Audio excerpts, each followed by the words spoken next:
वालेकुम सलाम। मियाँ साहब हमारे आ गए। ये देखो और जनाब मियाँ साहब को कॉल हुई थी सुबह।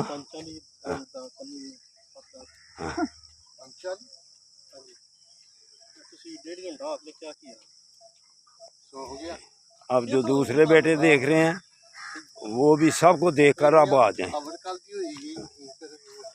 ये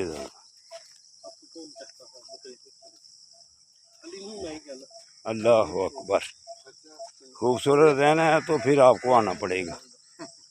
जैसे ये बेटे ये सब माशाल्लाह सेहत ठीक है, सेट हैं, स्मार्ट हैं।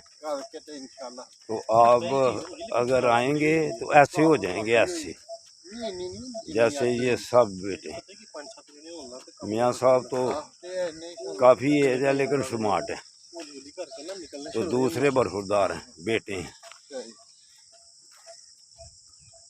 आ जाओ बेटो, अस्सलाम वालेकुम वरहमतुल्लाहि वबरकातुहू।